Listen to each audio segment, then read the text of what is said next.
warahmatullahi wabarakatuh. Alhamdulillah, kalimat suci, kalimat mulia yang selalu terucapkan dari lisan orang-orang yang beriman kepada Allah, karena dia sangat yakin kalimat Alhamdulillah ada kalimat penghubung antara dia dengan Tuhannya, dan dikenal juga dengan kalimat syukur atau berterima kasih atas keberadaan kita di muka bumi ini dan segala nikmat fasilitas yang Allah siapkan agar kita bisa selalu menyembah kepadanya dan juga mendekatkan diri kepadanya.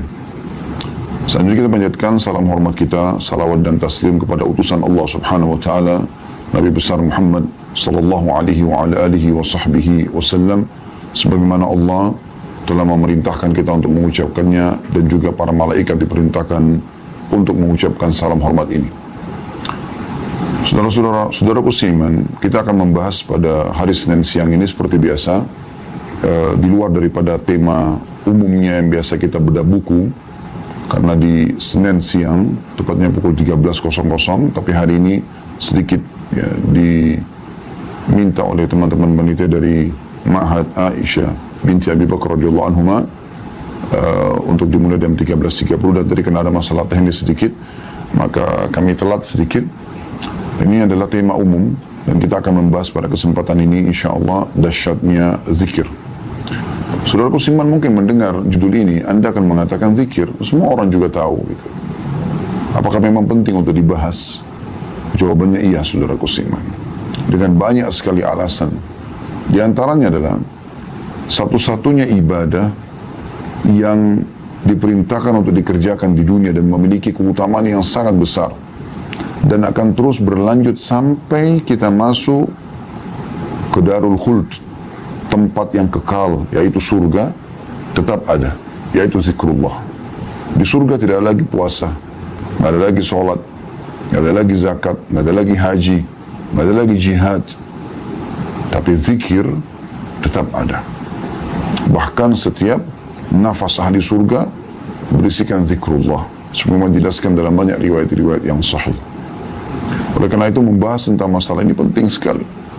Dan berapa banyak orang yang sangat lalai daripada zikrullah. Padahal hakikat daripada zikrullah adalah bagaimana seseorang itu tanda kutip manja dengan Tuhannya.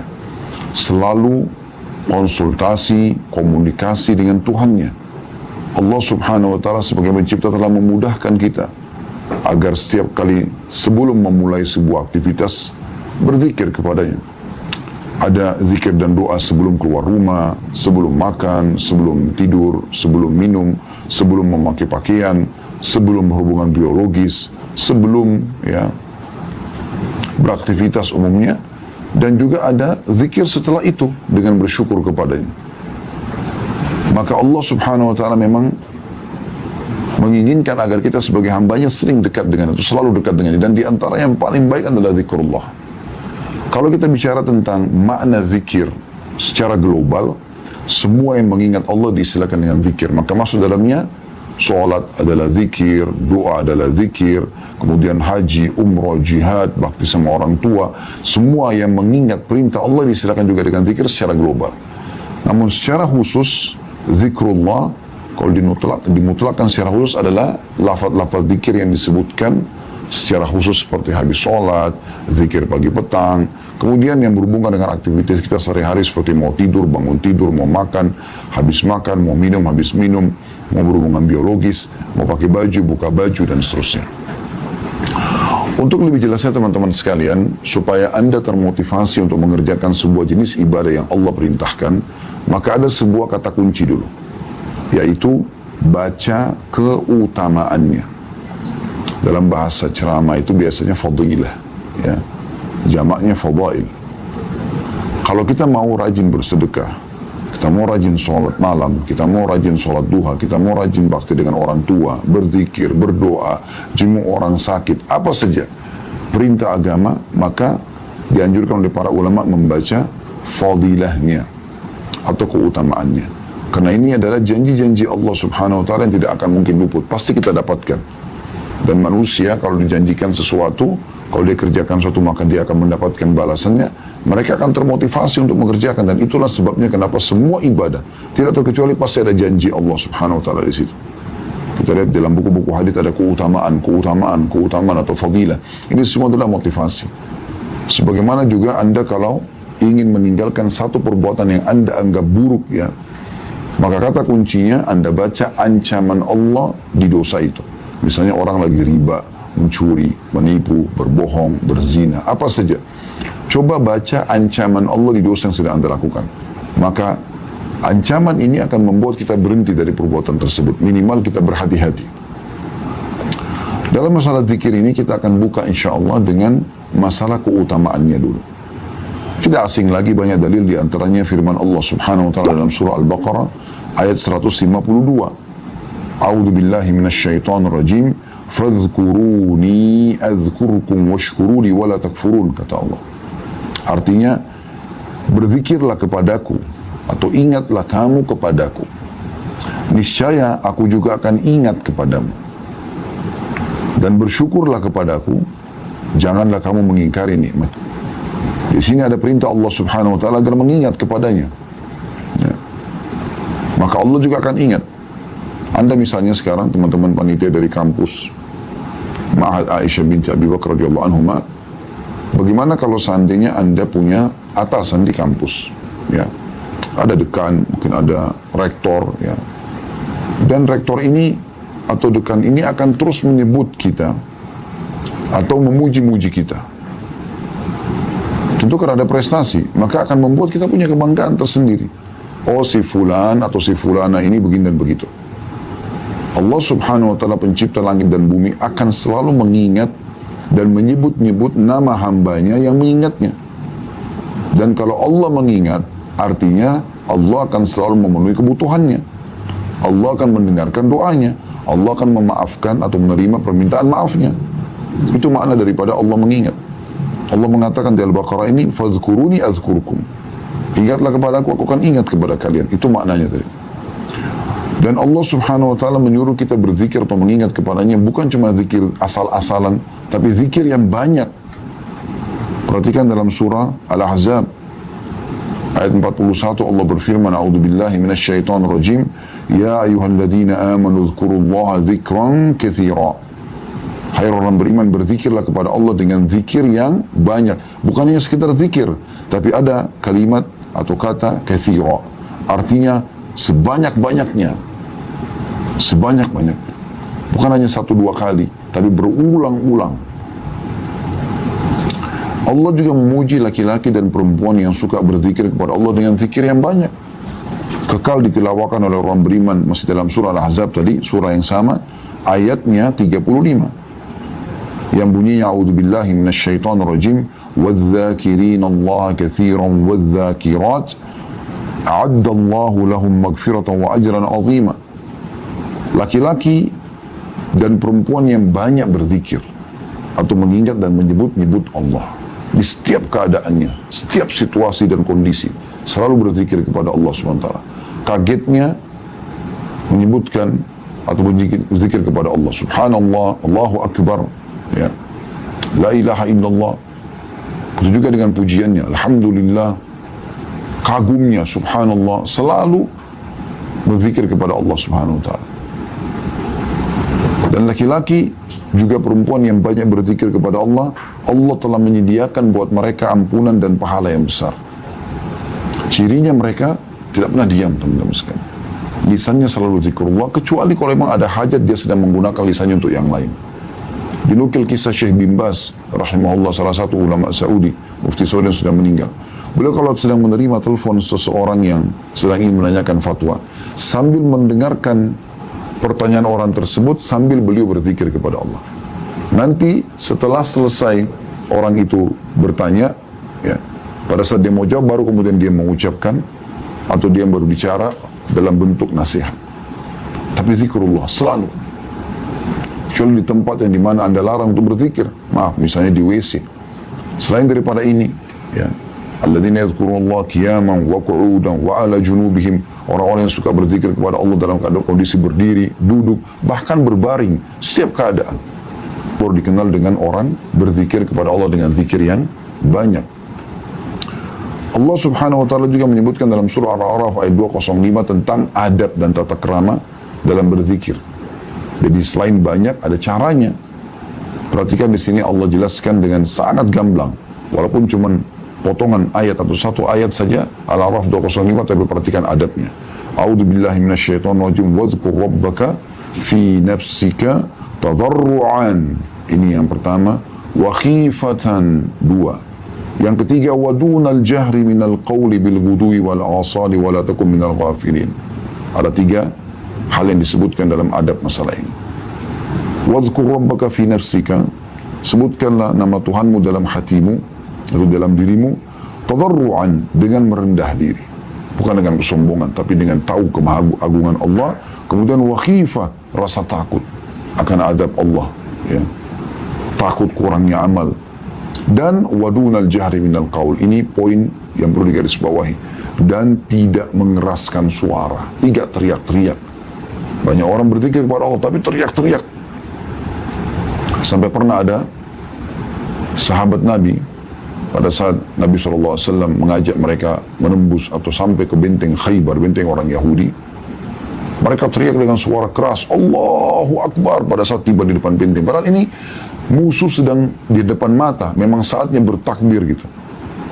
Maka kata Nabi SAW, kecilkan suara kalian, bukan harus ya teriak-teriak seperti itu. Karena yang sedang kalian sebut ini bukan zat yang tuli. Itu juga dalam satu waktu perjalanan Nabi SAW mengatakan, pulang dari peperangan, kalau kalian sedang menukik, bertakbirlah. Kalau kalian sedang turun, ya, bertasbihlah. Maka ada seorang sahabat pada saat lagi menukik untanya di gurun pasir, teriak Allahu Akbar. Kata Nabi SAW, kecilkan suara.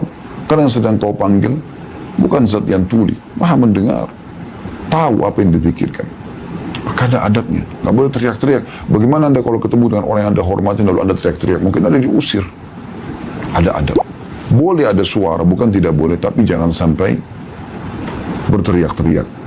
Lalu kata Allah, di waktu pagi dan petang, maknanya sepanjang pagi sampai menjelang petang, dan sepanjang petang sampai menjelang pagi lagi. Jadi tidak ada waktu untuk tidak berzikir gitu. Dan jangan kamu termasuk orang-orang yang lalai. Maknanya jangan ada detik-detik hidupmu di mana kau tidak isi dengan zikrullah. Perhatikan ini, bagaimana Allah menitik beratkan masalah pentingnya zikir itu. Kita dengarkan hadis Nabi SAW. Yang pertama adalah hadis yang diriwayatkan oleh Bukhari, jadi 11 halaman 208. Yang berbunyi, kata beliau SAW, Mathalul ladhi yadhkuru rabbahu walladhi la yadhkuru rabbahu, mathalul hayyi wal mayyit. Perumpamaan orang yang berzikir kepada Tuhannya dan yang tidak berzikir seperti orang yang hidup dan orang yang mati. Perhatikan, orang yang hidup bisa bergerak, bisa beraktivitas, bisa ngobrol, bisa melihat, bisa mendengar, bisa segala macam. Orang mati tidak bisa buat apa-apa. Saya subhanallah hari Jumat yang lalu, 2 pekan yang lalu, sempat sholat Jumat di dekat kantor. Ada jenazah yang mau disolatin selepas Jumat. Diletakkan jenazah itu di bagian teras masjid, tapi di sebelah jenazah itu masih ada soft sholat. Karena kalau ditaruh di dalam akan memakan soft gitu. Tapi saya duduk di belakang orang yang duduk di sebelah geranda jenazah itu, dan khutbah Jumat berjalan, sedang terjadi, dikumandangkan. Maka saya melihat subhanallah, di sebelahnya orang hidup masih bisa mendengarkan khutbah, masih bisa mengambil manfaat, masih tercatat pahalanya, gitu kan. Sementara di sebelahnya sama dengan manusia juga, sama dengan dia manusia, tapi sudah mati, nggak bisa buat apa-apa lagi. Mungkin dia masih mendengar, tapi sudah tidak bisa berbuat apa-apa, tidak bisa lagi beraktivitas. Maka beda sekali antara orang hidup dan orang yang mati. Maka itu perbedaan antara orang yang berzikir dan orang tidak berzikir. Orang yang malas berzikir, teman-teman sekalian, akan masuk dalam kategori orang yang lalai. Akhirnya, kelalaian ini ditunggangi oleh syaitan. Ingat, kemaksiatan hanya akan terjadi di saat kita lalai atau dalam waktu lowong. Kapan orang sibuk nonton sinetron, nonton film, dan lain-lain? Karena waktu lowongnya banyak. Nah, dia harus diisi dengan hal-hal yang bermanfaat. Saya pernah hadir dalam majelis Dr. atau Profesor Dr. Abdul Razak Al-Abbad, hafizahullah. Salah satu ulama kita yang masyhur, ada di mengajar sekarang di Masjid Nabawi dan juga mengajar di kampus kami di Madinah. Saya subhanallah datang sholat subuh di Masjid Nabawi waktu itu, pas selesai umrah bersama beberapa jemaah. Kadang-kadang saya ajak jemaah laki-laki untuk hadiri halaqah masyayikh atau halaqah para ulama yang ada di sana. Di antara majelis beliau gitu, selepas subuh ada, dan sempat beliau menyinggung tentang masalah zikir keluar kamar mandi. Bacanya sederhana kan, Ghufranak, pengampunanmu hai Tuhanku. Tapi ada sesuatu yang peka yang saya tangkap, sebuah hikmah yang beliau sampaikan. Beliau mengatakan, kenapa orang harus membaca Ghufranak, pengampunanmu? Tidak semua orang berbuat dosa di kamar mandi atau di WC, gitu kan?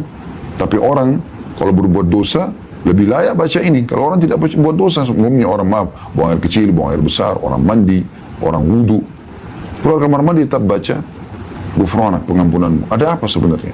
Beliau mengatakan di antara hikmahnya adalah karena bisa saja orang kalau lagi di kloset, semoga Allah muliakan kita ya.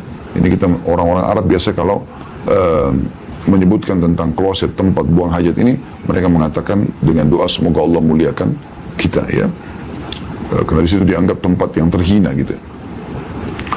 Maka pada saat itu kata beliau, ada waktu detik di mana kita tidak bisa berzikir. Karena di kloset kan kita tidak bisa berzikir. Itu sudah cukup dianggap kelalaian. Oleh karena itu pada saat kita keluar kita membaca Ghufranak. Bagaimana dengan orang yang sambil di WC, sambil merokok, sambil tonton sesuatu yang tidak baik atau apa saja misalnya. Maka itu lebih pantas untuk mengucapkan Ghufranak. Tapi di sini kita lihat kepekaan dengan tidak sempat berzikir saja di kloset, karena memang tidak boleh, nggak boleh jawab salam, nggak boleh zikrullah, nggak boleh, gitu kan. Maka sudah cukup kita memohon ampun kepada Allah Subhanahu wa ta'ala. Kemudian dalam hadis yang lain, ini keutamaan yang sangat luar biasa. Renungi baik-baik, ikhwan dan akhwat sekalian rahimakumullah, tentang hadis ini. Tentu hadis tadi yang sebelumnya masih ada yang menguatkan ya, yaitu hadis, saya sebutkan dulu penguatan hadis yang tadi sebelumnya ya, tentang masalah perumpamaan orang yang berzikir kepada Allah atau Tuhannya dengan orang yang tidak berzikir seperti orang hidup dan mati. Ada riwayat lain, dalam riwayat Imam Muslim, "Mathalul baitil ladzi yuzkarullahu fihi wal baitil ladzi la yuzkarullahu fihi, mathalul hayy wal mayyit."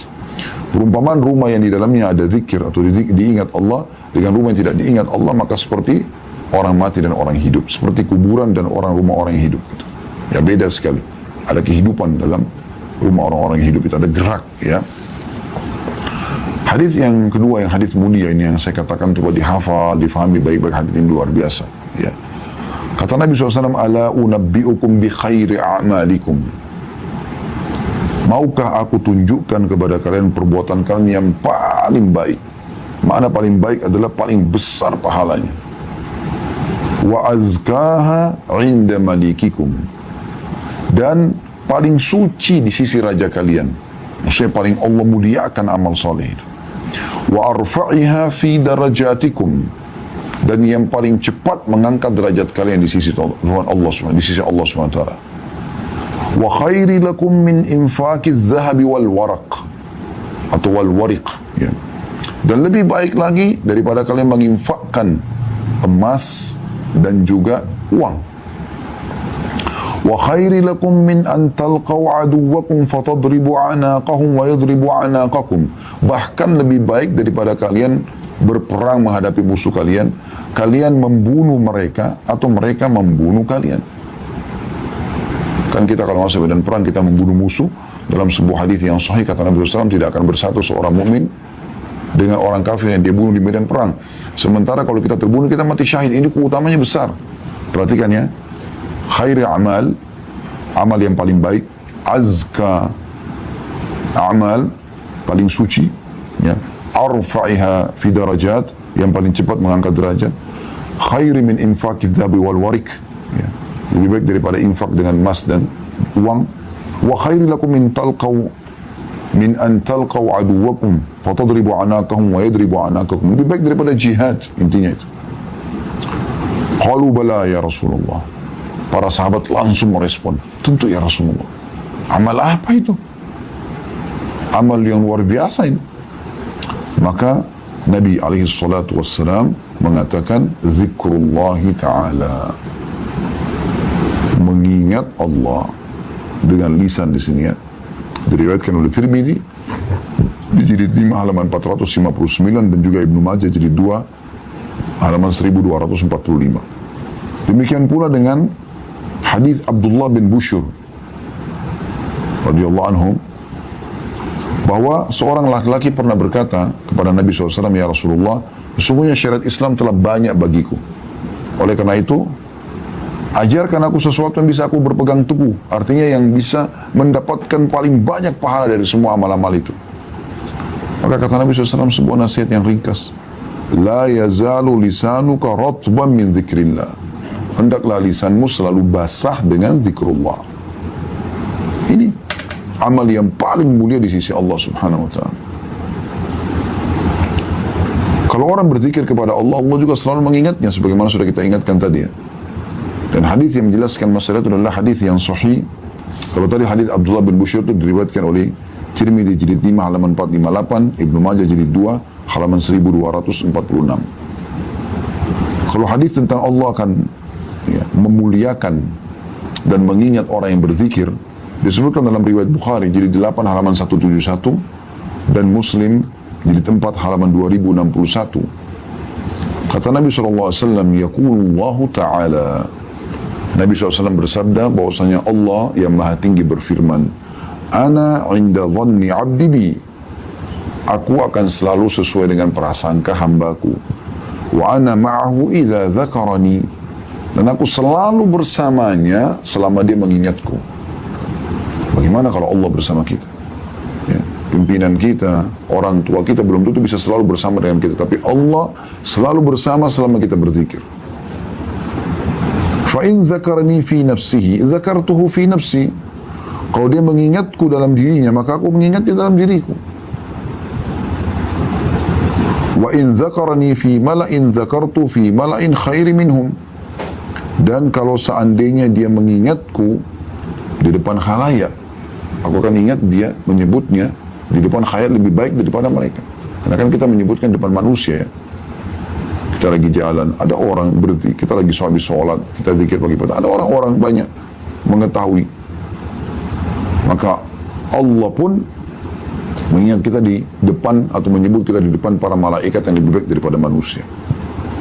Wa in taqarraba ilayya shibran taqarrabtu ilayhi dhira'an. Kalau seandainya dia mendekatkan diri kepadaku sejengkal, aku mendekatkan diri kepadanya satu hasta. Ini makna, ini bahasa kiasan ya. Artinya sedikit saja berupaya mendekatkan diri kepada Allah, sudah cukup Allah Azza wa Jal akan lebih dekatkan diri kepada kita. Makanya dengan sedikit kita bertaubat ya, kita sedikit berzikir, sedikit menguatkan ibadah-ibadah kita, maka kita akan rasakan kedekatan dengan Allah. Makin kencang kita beribadah, makin kuat ya kita dalam beribadah, makin banyak waktu kita lowongkan ya, maka kita akan rasakan makin kuat kedekatan kita dengan Allah Subhanahu wa taala. Wa in taqarraba ilayya dhiran taqarrabtu ilayhi ba'an. Kalau dia mendekatkan diri kepadaku satu hasta, aku mendekat kepadanya satu depah. Wa in atani yamshi ataitu harwalah. Kalau seandainya dia datang kepadaku dengan berjalan, aku akan mendatang kepadanya dengan berjalan cepat. Artinya Allah Subhanahu wa taala menggambarkan bagaimana Allah mendekatkan diri kepada hambanya yang berzikir atau mengingatnya. Dan termasuk dalam zikrullah ini adalah membaca Al-Quran. Ada sebuah riwayat yang unik sekali kalau menurut saya. Riwayat ini diriwayatkan oleh Imam Muslim di 1 halaman 553. Dari Uqbah bin Amir radhiyallahu anhu, dia berkata, kharaja Rasulullah sallallahu alaihi wasallam wa nahnu fi suffah. Satu hari Rasulullah SAW pernah keluar menemui kami sementara kami di Suffah. Suffah ini ada sebuah tanah yang Nabi SAW bebaskan di belakang rumah beliau, bisa menampung sampai sekitar 300 orang sahabat. Ada bangunan ringan di situ dan di situ ditempati oleh para penuntut ilmu yang tidak mampu. Faqala ayyukum yuhibbu an yaghduwa kulla yawmin ila buthana aw ila aqiq. Siapakah di antara kalian yang suka ya, setiap hari, setiap pagi dia pergi ke Buthan atau Aqiq? Ini dua lembah. Ya, dua lembah di Madinah ya. Di sini tidak ada penghuninya di zaman Nabi SAW. Karena Aqiq ini dan Buthan dihuni umumnya di zaman Uthman bin Affan. Karena penduduk Madinah sudah mulai lebih banyak gitu ya. Waktu itu masih kosong. Dan di situ sering banyak unta liar yang lewat, tidak ada pemiliknya. Gitu. Fayati minhu binaqataini qaumawaini fi ghairi ithmin wala qati'atir rahim. Lalu dia membawa pulang dari kedua lembah tersebut 2 ekor unta yang keduanya memiliki punuk besar tanpa ada dosa dan tanpa memutus silaturahim. Bukan curian, bukan juga mengambil hak kerabatnya. Tiap hari dia pergi, dia dapat 2 unta. Ya. Kalau unta, di sini dikatakan naqataini qaumawain, 2 unta. Naqa ini unta betina ya, biasanya ini yang mahal. Qaumain yang sudah ya, besar, punuknya sudah besar, ini mahal sekali. Mahal sekali. Belasan ribu real gitu ya. Bahkan sampai puluhan ribu real biasa harganya. Jadi mungkin kita bisa puluhan juta, bahkan sampai ratusan juta harganya. Dia tiap hari dapat itu. Maka faqulna ya Rasulullah nuhibbu dzalik. Kami pun mengatakan, wahai Rasulullah, kami mau itu. Siapa yang nggak mau? Setiap pagi dia pergi ke lembah Buthan dan Aqiq, dapat unta, 2 unta besar, betina, harganya mahal, gitu kan, tanpa mencuri. Begitu saja rezeki Allah kasih. Qala afala yagdu ahadukum ila al-masjid faya'lam aw yaqra ayatayn min kitabillahi azza wa jal khairun lahu min naqatain wa thalathun khairun lahu min thalath wa arba'un khairun lahu min arba'a wa min a'dadihinna minal ibil. Maka kalau kalian mau, pergilah kalian menuju ke masjid di pagi hari. Kemudian dia belajar, atau dia membaca 2 ayat dari kitabnya Allah, Al-Quran. Alhamdulillahi Rabbil Alamin, Ar-Rahmanir Rahim, 2 ayat. Qul huwallahu ahad, Allahus samad, Qul a'udzu birabbil falaq, Qul a'udzu birabbil falaq. Ya. Kita baca Qul a'udzu birabbin nas, wal 'asr, dan seterusnya. Kita pilih ayat-ayat ini, kita baca surah-surah pendek gitu kan. Maka itu lebih baik daripada 2 ekor unta yang besar tadi. Dan 3 ayat lebih baik daripada 3 ekor unta. 4 ayat lebih baik daripada 4 ekor unta. Dan begitulah terus hitungan jumlahnya. Setiap 1 ayat dinilai seperti 1 ekor unta. Ini kan luar biasa. Dan kalau kita mau kaji tentang keutamaan zikir ini luar biasa. Sampai Imam Nawawi tulis khusus kitab tebal, judulnya Al-Adhkar. Tebal sekali buku itu. Ratusan lembar kalau sudah terjemahan bahasa Indonesia ya. Hanya membahas tentang keutamaan zikir dan juga macam-macam zikir yang harusnya dibaca. Karena besarnya keutamaan. Sebaliknya teman-teman sekalian, kalau seandainya ada orang yang tidak berzikir, penuh dengan kelalaian, dengarkan ancamannya. Jadi kalau anda sibukkan diri dengan zikir, maka keutamanya besar. Kalau anda lalai, maka dengarkan. Kata Nabi SAW dalam hadis riwayat Abu Daud, jilid 4 halaman 264, Man qa'ada maq'adan lam yadhkurillaha fihi kanat alihi minallahi tira. Wa man ittaja'a madja'an la yadhkurullaha fihi kanat alihi minallahi tira. Barang siapa yang duduk di satu tempat lalu tidak berzikir, tidak mengingat Allah, tidak menyebut Allah di dalamnya, maka itu akan menjadi kekurangan atau penyesalan atasnya dari hari kiamat. Sebagian dari Allah ya. Sebagian ulama mengatakan bisa Allah siksa dia. Dan barang siapa yang berbaring di satu tempat lalu tidak berzikir atau mengingat dan menyebut Allah, maka itu menjadi kekurangan dan penyesalan baginya pada hari kiamat. Di dalam hadis yang lain, untuk lebih menjelaskan makna tirah ya. Dan hadis ini riwayat Tirmidzi, atau dalam disebutkan oleh Syekh Al-Albani dalam Sahih Tirmidzi jilid 3 halaman 140, kata baginda Nabi SAW, ma jalasa qaumun majlisan lam yadhkurullaha fihi wa lam yusallu ala nabiyyihim illa kana alaihim tira fa in syaa 'adzabahum wa in syaa ghafara lahum.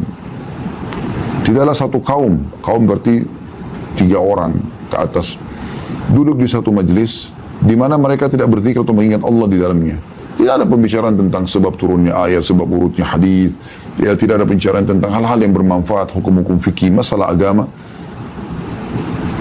Dan tidak baca salawat kepada Nabi SAW. Makanya biasanya dimulai dengan Alhamdulillah wassalatu wassalamu ala Rasulillah, minimal begitu.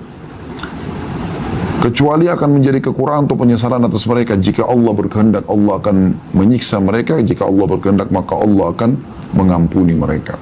Itu makna tirah. Jadi bisa saja Allah berikan kepada mereka hukuman. Dalam hadis yang lain lebih tegas lagi riwayat Abu Daud ya, di jilid 4 halaman 264 dan disahihkan oleh Syekh Al-Albani dan diriwayatkan Imam Ahmad jilid 2 halaman 389, kata baginda Nabi SAW, ma min qaumin yaqumuna min majlisin la yadhkuruna Allah fi illa qamu an mithli jifati himar wa kana lahum hasrah. Tegas sekali ya. Tidaklah satu kaum berdiri atau bubar dari satu majelis di mana mereka tidak berzikir atau mengingat Allah sama sekali di dalamnya, kecuali mereka berdiri laksana berdiri dari bangkai seekor keledai atau menjadi seperti seekor keledai, bangkai keledai. Dan hal itu menjadi penyesalan bagi mereka pada hari kiamat. Menyesal kenapa dulu saya tidak berzikir. Ya. Ini keutamaan dan juga sekaligus ancaman tentang masalah zikrullah. Ya. Maka jangan main-main dengan soal ini. Dan zikir banyak sekali. Dari boleh bangun tidur sampai tidur lagi. Banyak sekali zikir-zikir. Banyak. Tapi ada yang ingin saya titik beratkan di sini teman-teman sekalian. Kita coba masuk ke contoh zikir saja. Misal, ya, habis sholat. Kalau habis sholat, Anda membaca ayat kursi misalnya. Perhatikan keutamaan yang besar sekali. Banyak orang buru-buru mau segera berdiri habis sholat. Ya. Kata Nabi SAW dalam sebuah hadis yang diriwayatkan oleh Ibnu As-Sunni nomor 121 dan disahihkan oleh Al-Albani dalam Sahihul Jami' jilid 5 halaman 329 dan juga dalam silsilah hadis sahihah jilid 2 halaman 697. Kata Nabi SAW, barang siapa membaca setiap selepas sholat ayat kursi, maka tidak ada yang menghalanginya masuk surga selain kematian. Paketnya sholat 5 waktu dengan baca ayat kursi. Maka tidak ada yang menghalangi antara dia dengan surga kecuali kematian. Artinya ada jaminan masuk surga. Itu contoh. Ya. Ada beberapa zikir-zikir yang unik sekali teman-teman sekalian ya. Namun sebelumnya saya ingin menguatkan habis sholat, kalau Anda ada waktu, terutama habis subuh ya, jangan buru-buru keluar. Ini teman-teman panitia dan lagi di kampus, ada banyak waktu lowong. Habis sholat subuh berjamaah di masjid misalnya. Ya, biasanya kalau di kampus walaupun akhwat kita mungkin ada masjid disiapkan. Sholat di masjid, jangan buru-buru pulang. Duduk. Perhatikan hadisnya.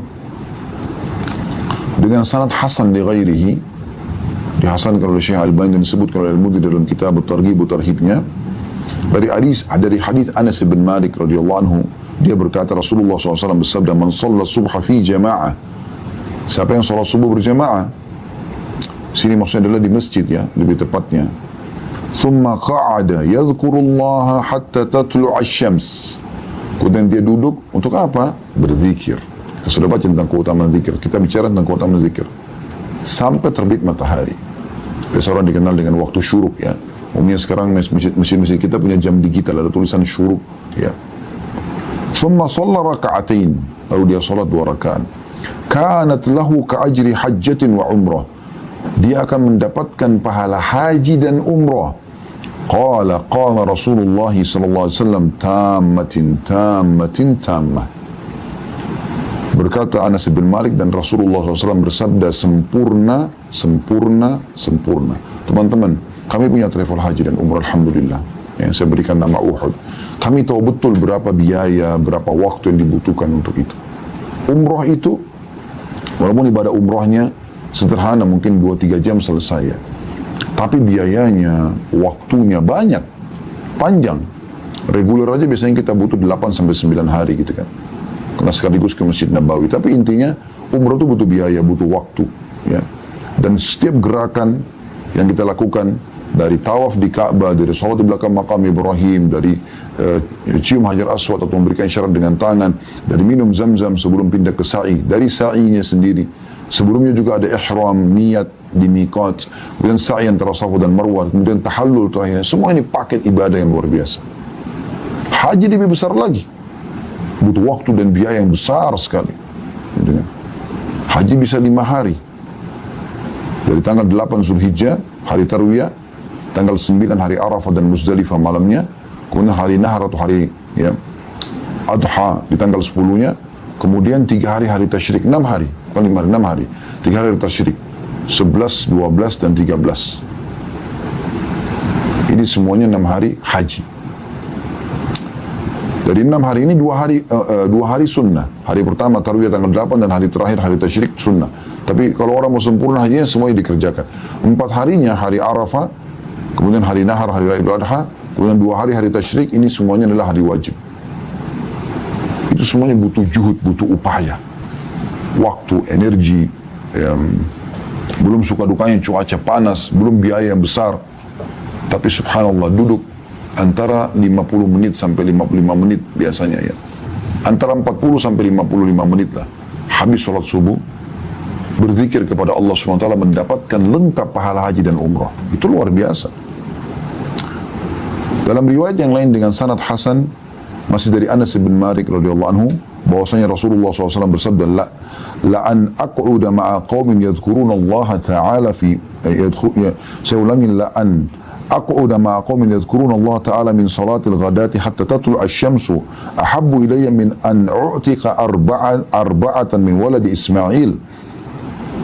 Aku duduk bersama kaum berzikir kepada Allah dari habis subuh sampai terbit matahari, lebih aku cintai daripada aku bebaskan 4 orang anak Ismail, budak ya.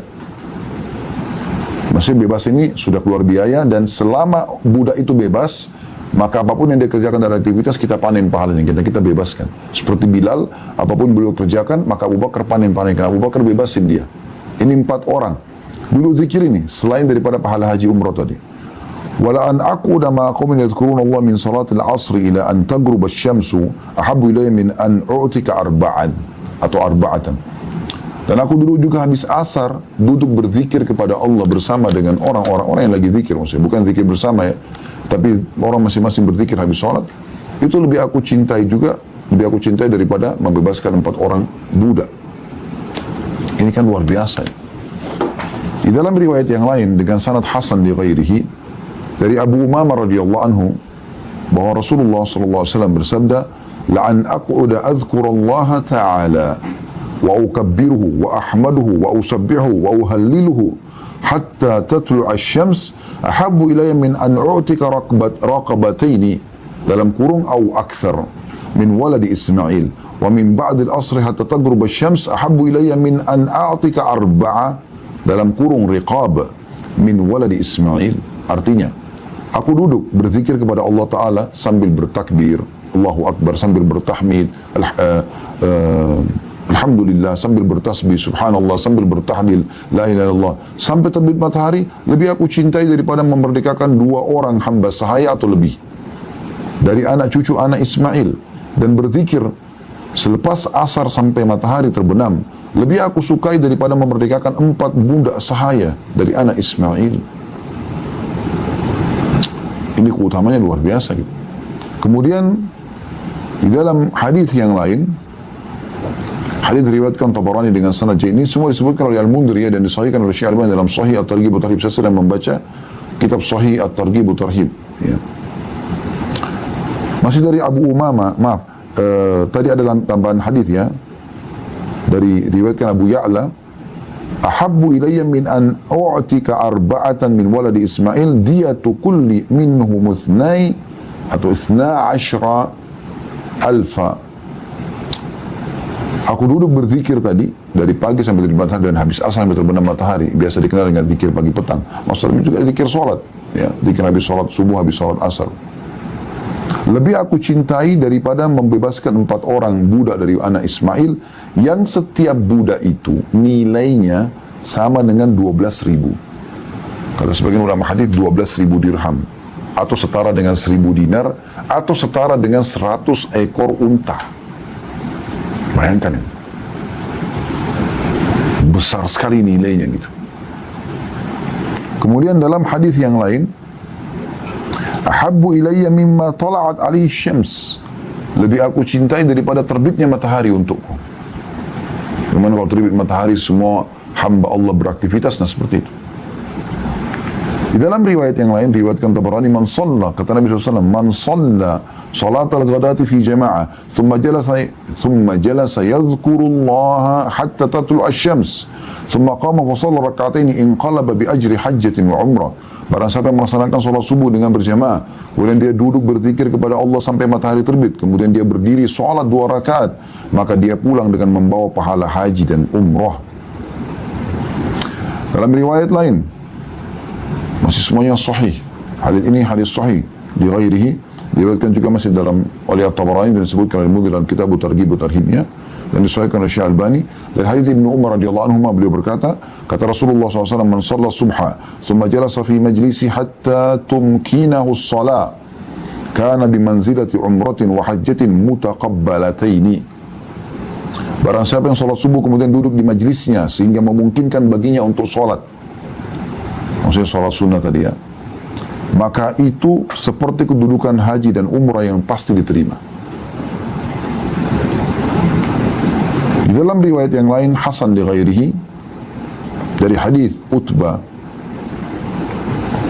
bin Abd dan juga Uqbah bin Amir, dua orang radhiyallahu anhuma, beliau mengatakan bahwasanya Rasulullah SAW bersabda, man shalla salat as-subhi fi jama'ah thumma thabata hatta yusabbiha lillahi sabhatat duha kana lahu ka ajri hajin wa mu'tamir tamman lahu hajjuhu wa umratuhu. Barang siapa yang melaksanakan sholat subuh dengan berjamaah kemudian menetap di tempatnya sehingga dia sholat duha karena Allah, maka dia mendapatkan pahala seperti orang yang berhaji dan berumrah, yang haji dan umrahnya sempurna, ya, sempurna. Kita kembali kepada zikir habis sholat, juga ada sabda Nabi SAW, siapa yang membaca subhanallah 33, alhamdulillah 33, Allahu Akbar 33, melengkapkan 100 dengan la ilaha illallah wahdahu la syarikalah, lahul mulku wa lahul hamdu wa huwa ala kulli syai'in qadir, ya, maka akan diampuni dosanya walaupun sebanyak buih di lautan. Tapi ini teman-teman butuh adab, ingat tadi ya, tadarruan, dengan rasa merendah, pelan, hormat. Orang merendah itu tenang dan hormat, bukan kayak orang kumur-kumur semua, alhamdulillah, Allah Akbar. Ini apa ini? Sering begitu orang. Saya lihat beberapa orang ikhwah di masjid, kalau berzikir jarinya cepat sekali. Apa yang dibaca ini gitu? Akhi dan ukhti, mau dapat keutamaan ini, sedikit sederhanakan 33. Subhanallah, subhanallah, subhanallah, subhanallah. Renungi maknanya, adabnya kepada Allah. Alhamdulillah, alhamdulillah, alhamdulillah. Allahu Akbar, Allahu Akbar, Allahu Akbar. Begitu berzikir kepada Allah. La ilaha illallah wahdahu la syarikalah, lahul mulku wa lahul hamdu wa ala kulli syai'in. La ilaha illallah. Apa yang dibaca? Mana adabnya? Itu. Hati-hati. Perhatikan zikir lain. Ini saya harap teman-teman lebih fokus sedikit. Zikir yang dikhususkan baca ini selepas subuh, asar dan maghrib. Tentu semua sholat dibaca, tapi ada zikir-zikir khusus di 3 sholat ini. Subuh, asar dan maghrib. Perhatikan hadisnya hasan di ghairihi dari Abi Dzar radhiyallahu anhu bahwasanya Rasulullah SAW bersabda, man qala fi duburi salatil fajri wa huwa thanin rijlaihi. Barang siapa membaca salat subuh, selepas salat subuh, semenjak dia masih menekuk kedua kakinya, jangan ubah posisi duduk. Apakah Anda duduk iftirash atau tawarruk? Ya. Kalau duduk iftirash berarti duduk seperti di antara 2 sujud. Atau Anda duduk tawarruk, duduk seperti tahiyat terakhir. Salah satunya. Karena ini khilaf di antara ulama. Kalau kami masih memilih duduknya iftirash, kalau 2 rakaat gitu kan. Baik, sebelum mengubah posisi, kaki kanan kita masih terlipat, kita masih dudukin telapak kaki kiri. Sebelum mengubah itu, membaca La ilaha illallah wahdahu la syarikalah, lahul mulku wa lahul hamdu yuhyi wa yumit wa huwa ala kulli syai'in qadir 10 marrat. Dia membaca La ilaha illallah wahdahu la syarikalah, tidak Tuhan yang berhak disembah kecuali Allah, tidak ada sekutu bersamanya. Lahul mulk, miliknya kerajaan, wa lahul hamdu, miliknya puji-pujian. Yuhyi wa yumit, dia maha hidup, dia hidup. Dia menghidupkan dan mematikan. Wa huwa ala kulli syai'in qadir, dan dia mampu mengerjakan apa yang dia inginkan 10 kali. Sebelum mengubah posisi kaki, perhatikan ada yuhyi wa yumitnya ya. Habis subuh, kataballahu lahu 10 hasanat, Allah catatkan baginya 10 pahala. Wa maha anhu 10 sayyiat, dan dihapus darinya 10 dosa. Wa rafa'a lahu 10 derajat, diangkat untuknya atau baginya 10 derajat.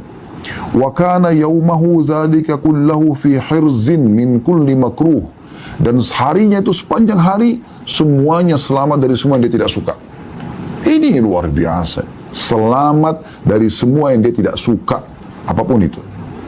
Tambah lagi, wa hurisa minasyaitan, dijaga dari syaitan. Walam yanbaghi li dzambin an yudrikahu fi dzalikal yawmi illa syirka billah. Dan tidak akan ada dosa yang bisa membinasakan dia. Karena semua dosa membinasakan. Membuat sumpah, sedih, ada hukuman bisa datang dari Allah karena kita melanggar. Tapi kalau dia baca ini, tidak ada dosa yang bisa membinasakan dia kecuali syirik kepada Allah. La ilaha illallah wahdahu la syarika lah, lahul mulku wa lahul hamdu, yuhyi wa yumiitu wa 'ala kulli syai'in 10 kali saja.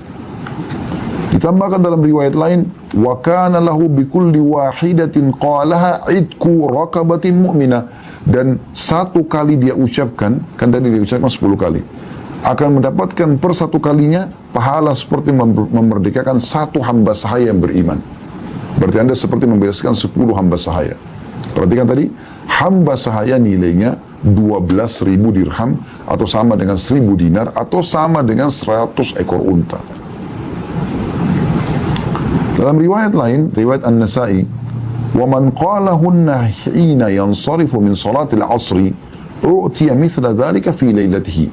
Dan siapa yang baca yang serupa ini setelah salat asar, jangan ubah posisi kaki dulu, maka akan diberikan yang seperti itu juga malamnya.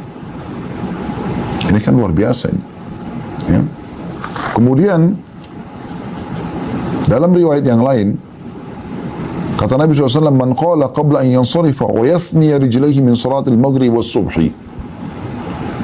Barang siapa yang membaca sebelum dia beralih dan mengubah posisi tempat duduknya selepas salat maghrib dan subuh, la ilaha illallah wahdahu la syarika lah, lahul mulku wa lahul hamdu, yuhyi wa yumiit wa huwa ala kulli syai'in qadir, 10 marrat, 10 kali, kataballahu lahu bi kulli wahidatin 10 hasanat. Ini lebih dahsyat lagi riwayatnya. Kalau tadi kan setiap ucapan dicatatkan 1 pahala. Kena baca 10 kali dapat 10 pahala. Ini apa? Diberikan setiap ucapannya itu 10 pahala. Artinya dapat 100 pahala. Wa maha anhu 10 sayyiat, dan setiap 1 kali ucapan dihapuskan 10 dosa. Berarti kali 10 kali 100 dosa. Wa rafa'a lahu 10 darajat. Setiap satu zikir ini akan diangkat 10 derajat, berarti diangkat 100 derajat. Wa kanat hirzan min kulli makruh, dan itu akan menjadi penolong dari semua yang dia benci. Wa hirzan minasyaitonir rajim, dan keselamatan dan penjagaan dari semua syaitan yang terkutuk, ya. Walam yahilla li dzambin an yudrikahu illa syirk, dan tidak ada dosa yang bisa membinasakan dia kecuali syirik. Wa kana min afdhalin nasi amala, dan dia menjadi orang yang paling baik amalnya pada hari itu. Illa rajulan yafduluhu yaqulu afdal mimma qala, kecuali orang yang menyaingi dia karena mengucapkan lebih daripada itu. Coba perhatikan, 10 kali habis sholat subuh, asar dan maghrib, ya. Ada riwayat lain, dan ini sedikit beda lafadznya, tapi mirip, ya. Jadi Anda baca dua-duanya, saran kami. Hadis Hasan di ghairihi dari riwayat Mu'adz bin Jabal radhiyallahu anhu, kata Nabi SAW, man qala hina yansarifu min salatil ghadat, siapa yang baca pada saat selesai mengerjakan salat subuh, la ilaha illallah wahdahu la syarika lah, lahul mulku wa lahul hamdu. Tadi kan ada yuhyi wa yumiit, ini tidak ada yuhyi wa yumiitnya. Di tempat yuhyi wa yumiit diganti biyadihil khair wa huwa ala kulli syai'in qadir. 10 kali, 10 marrat. Jadi ada 2 jenis zikir. Ada la ilaha illallah wahdahu la syarika lah, lahul mulku wa lahul hamdu, yuhyi wa yumiitu wa huwa ala kulli syai'in qadir. Jangan ubah posisi duduk, baca dulu ini 10 kali. Dapat tadi keutamaan yang sudah kita sebutkan. Ada juga zikir la ilaha illallah wahdahu la syarika lah, lahul mulku wa lahul hamdu, langsung biyadil khair wa huwa ala kulli syai'in qadir. Jadi yuhyi diganti dengan biyadil khair. Peka dalam masalah ini, ya, karena punya keutamaan juga ini. Kata Nabi SAW, siapa yang baca 10 marrat, 10 kali, u'tiya bihinna sab'an, akan diberikan 7. Yang pertama, kataballahu lahu bihinna 10 hasanat, Allah catatkan baginya 10 pahala. Wa maha anhu bihinna 10 sayyiat, dan Allah hapus darinya 10 dosa. Wa rafa'a lahu bihinna 10 darajat, Allah akan angkat 10 derajat. Wa kunna lahu idla 10 nasamat, dan itu menjadi seperti pahala membebaskan 10 jiwa. Ya. Wa kunna lahu hifdhan minasyaitan, dan zikir itu akan menjadi penjaga baginya dari syaitan. Wa hirzan minal makruh, dan penyelamat dari semua yang dia benci. Wa lam yalhaqhu fi dhalikal yawmi dhanbun illa syirku billah, tidak ada dosa yang bisa membinasakan dia kecuali syirik kepada Allah. Wa man qalahunna hina yansarifa min as-salatil maghribi utiya mithla dhalika lailataha, dan siapa yang membaca ini selepas salat maghrib akan diberikan yang sama pada malam itu, ya. Ini luar biasa. Zikir-zikir yang ringan gitu kan. Tentu zikir banyak ya, cuma saya cari zikir-zikir yang mungkin masih jarang melakukan, padahal sebenarnya sederhana gitu. Ada zikir yang lebih dahsyat, tapi sedikit butuh upaya teman-teman sekalian. Jangan ubah posisi duduk Anda di habis sholat subuh secara khusus. Baca ini. Penggabungan antara dua jenis zikir tadi. Tadi kan zikir yang pertama, la ilaha illallah wahdahu la syarikalah, lahul mulku wal hamdu yuhyi wa yumiitu wa huwa ala kulli syai'in qadir, gitu kan. Zikir yang kedua, la ilaha illallah wahdahu la syarikalah, lahul mulku wal hamdu biyadil khair wa huwa ala kulli syai'in qadir. Saran kami baca dua-duanya 10 kali sebelum posisi duduk. Sebelum ubah posisi duduk. Salat subuh, asar dan maghrib ya. Tapi ini habis salat subuh saja, perhatikan, dibaca 100 kali tapi. Dengarkan hadis Abu Umamah radhiyallahu anhu dengan sanad hasan. Bahwasanya Rasulullah SAW bersabda, man qala dubura salatil ghadat, siapa yang baca selepas salat subuh, la ilaha illallah wahdahu la syarikalah, lahul mulku wa lahul hamdu, perhatikan, yuhyi wa yumit biyadihil khair, digabung, wa huwa ala kulli syai'in qadir. Jadi pakai yuhyi yumit, pakai juga biyadihil khair, mi'ata marrah, 100 kali. Banyak sekali Ustaz. Ya, perhatikan keutamaannya. Qabla an yathniya rijlaihi, sebelum dia ubah posisi duduknya. Kana yawma idzin min afdali ahli al-ardi amala, dia akan menjadi penduduk bumi yang paling baik amalnya. Illa man qala mithla ma qala aw zada ala ma qala, kecuali orang yang mengucapkan yang sama atau mengucapkan lebih daripada itu. Ini keutamaan yang luar biasa.